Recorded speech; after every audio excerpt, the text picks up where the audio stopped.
everybody, welcome to day 5 of Bed Week. I want to tell you about my own experience with Big Barker beds. I got one years ago for my sweet pit bull mix, but my mom came over and saw it and asked if she could take it for a while for her dog. Her dog Sonia is a 110-pound rescued Great Pyrenees. She was such a beautiful, majestic dog, and she was also a great companion for my mom.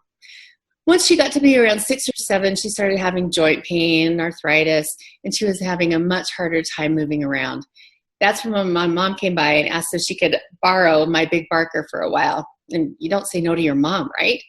Well, she took that bed home, and Sonia hopped on it so fast and just thought she was in heaven. It made her so much more comfortable. My mom used to keep the Big Barker upstairs, but as Sonia got older and couldn't use the stairs very well, she moved it downstairs. And that's where we'd always see Sonia sprawled comfortably in the middle of the action on her Big Barker bed. My mom was so thankful that she could help Sonia be so comfortable during her final years. Bed Week is a way for you to give your own dog this experience, as well as help the shelters and rescues around the country who take in thousands of dogs abandoned by their owners when they get old. Eric, how are we doing at reaching our goal to raise $20,000 during National Shelter Appreciation Week? Oh, we're doing great. As of this morning, we're a little bit over 90% of the way to our goal, and we still have half of today and Friday and Saturday left. So we're really on a good track.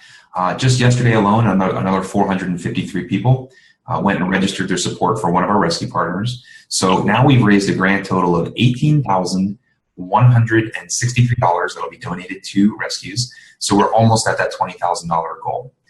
So I'd just like to recognize 3 specific rescues who placed on the highest activity list for the first time yesterday.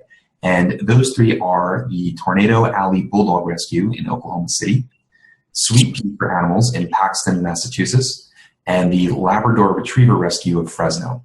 So we also have a special guest today. Andrea spent some time with Travis Poper of Animal Town Sanctuary in Temecula, California. Hi, I'm here with Travis and Lisa Poper from Animal Town Sanctuary located in Temecula, California. How are you tonight? I'm doing pretty good. How about yourself? Doing well. Thank you so much for joining us. I have just a few questions I wanted to ask you.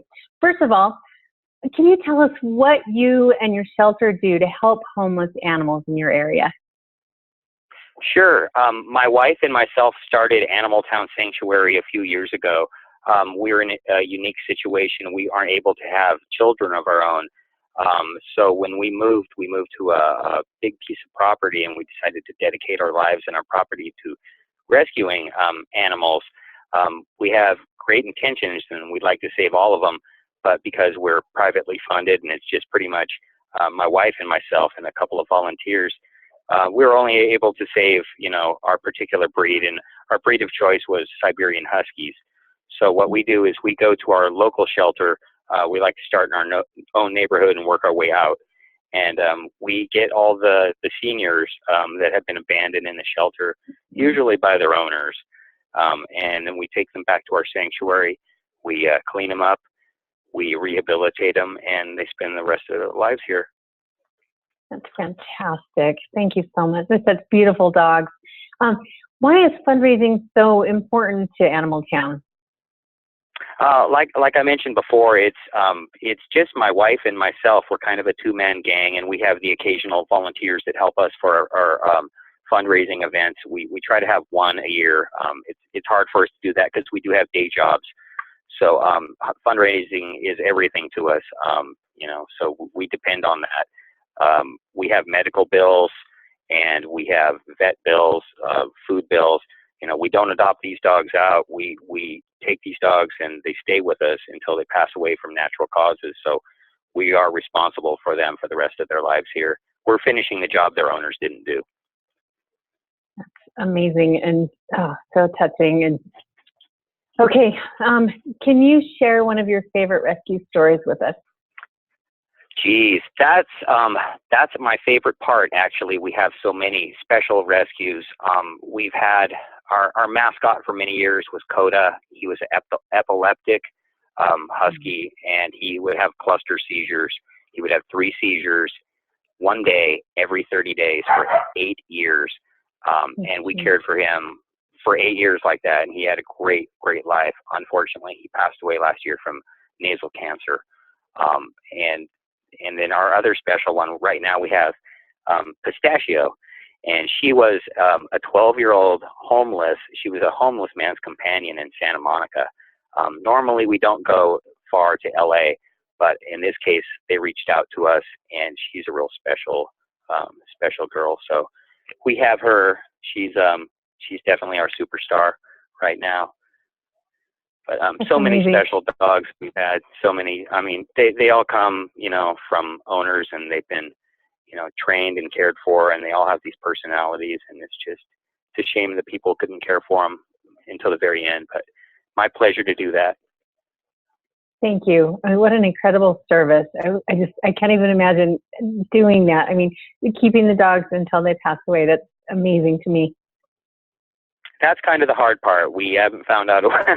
We get really attached to them, and that's, I won't lie, that's a very difficult part for my wife and myself. So, yeah, that's the drawback. Do you mind if I ask what's kind of the maximum capacity that you've had there?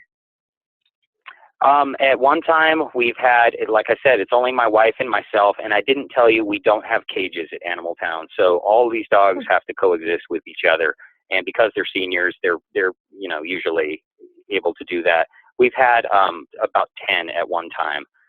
No cages, like I said, so that's quite a bit of large dogs going around, geriatric dogs, and that's about all we can care for responsibly, and especially with the money too.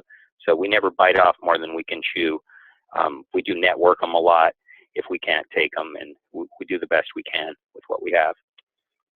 That's fantastic. Well, thank you so much for the service you provide. So again, this is Travis and Lisa Poper with Animal Town Sanctuary. And next time I come to Temecula, I'm going to visit, okay? Please do so. We actually work at a dog-friendly winery, and we welcome all dogs there. We have a dog menu and dog-labeled wine, so please come and see us. That's fantastic. All right, thank you so much for your time. Thank you. Thank you very much.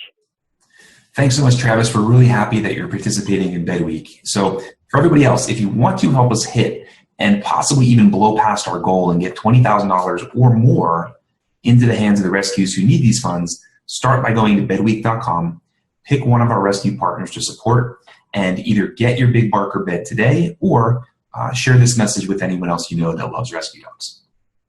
All right, everybody, we can do this. Have a great Bed Week.